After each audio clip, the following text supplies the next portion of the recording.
अस्सलाम वालेकुम, welcome to my YouTube channel Sara unique kitchen में मैं आपको खुशामदीद कहती हूँ। और आज मैं आप लोगों के साथ रेसिपी शेयर करने जा रही हूँ कि टमाटर को किस तरह से महफूज किया जा सकता है लंबे अरसे के लिए। तो उसका क्या मेथड होगा। तो काफ़ी सारे तरीक़ों से जो टमाटर को महफूज किया जा सकता है, लेकिन जो तरीका मैं आपके साथ शेयर करने वाली हूँ ये बहुत ही आसान है। जैसे मैंने ये टमाटर ले लिए हैं, तो तकरीबन 5 केजी थे मेरे पास, तो उसमें से कुछ मैंने निकाल लिए। तो बाकी के जो हैं ये मैंने एक बाउल में डाल के चूल्हे के ऊपर रख लिए। तो कुछ भी नहीं करना, कोई इसके अंदर पानी नहीं ऐड करना, कुछ भी नहीं, और हल्की आंच करके जो है ना आप छोड़ दें। थोड़ी देर जब आप रखेंगे तो ये देखें मैंने थोड़ी देर हुई है ये रखे हैं, तो इनके ऊपर ये हल्के से कुछ बुलबुले से आने लगे हैं। ये देखें जैसे पसीना सा आ रहा हो। तो छुरी की मदद से थोड़ा थोड़ा ऐसे कट कर दें। बेशक इसके अंदर से पानी निकलता जाएगा और ये टमाटर जो हैं वो थोड़े थोड़े पकते जाएंगे और ये कम होते जाएंगे। ये देखें अभी बाउल ये फुल है ना ऊपर, तो ये आहिस्ता आहिस्ता जो है ये थोड़े कम होते जाएंगे। इनके अंदर ही से पानी निकलेगा जिसके अंदर ये थोड़ा सा पकेंगे।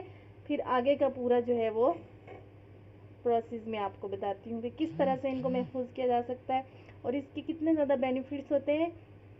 क्यूब्स बना के आप लोग फ्रीज़ कर दें, फिर जिस तरह से आप लोग चाहें इसका यूज़ कर सकते हैं।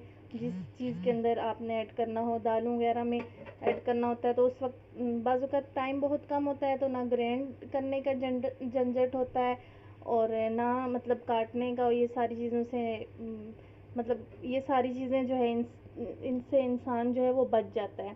तो टाइम की बहुत ज़्यादा बचत हो जाती है। एक ही दफ़ा बस सारा पेस्ट बना लें और क्यूब्स की सूरत में उसको फ्रीज़ कर लें।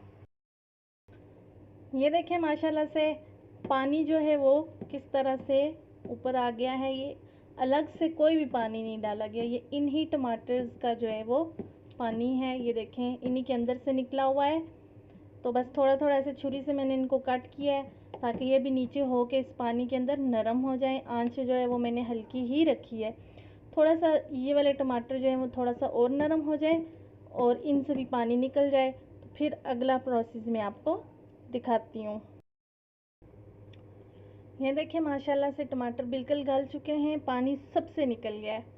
अब इस स्टेज पे आके मैं चूल्हा जो है वो बंद कर देती हूँ और इसको ठंडा होने तक छोड़ देती हूँ। ठंडा हो जाए फिर मैं आपको बताती हूँ।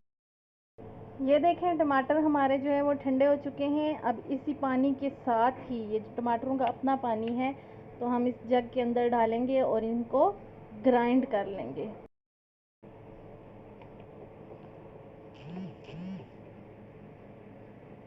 इसको अब मैं ग्राइंड कर लेती हूँ।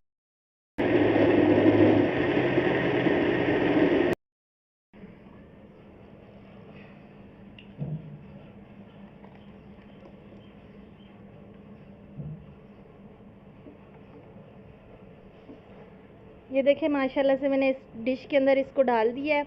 अब मैं इसको ठंडा होने के लिए फ्रिज में रख दूँगी। जब ये थोड़ा सा ठंडा हो जाएगा तो मैं कटिंग करके जो है ना वो क्यूब्स बना लूँगी।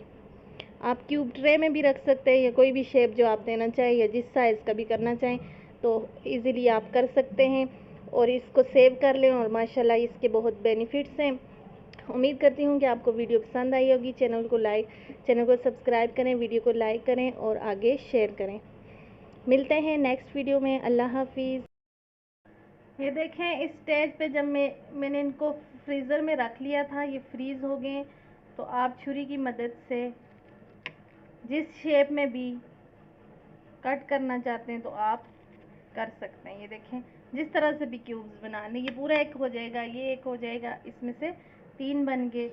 और इस तरह से ये देखें ये मैंने बना लिए। इस तरह सा बड़ा सा पैकेट ले लें, इसके अंदर डाल दें। ये पूरा जो है ना वो फुल कर दें और इसको आगे से सील करके तो बस फ्रीज़र में रख लें। जिस तरह से यूज़ करना चाहें इसका आप यूज़ कर सकते हैं। और ये बहुत ही इजी है और इसका बहुत ज़्यादा फ़ायदा है और वक्त टाइम की जो है ना बहुत ज़्यादा बचत है।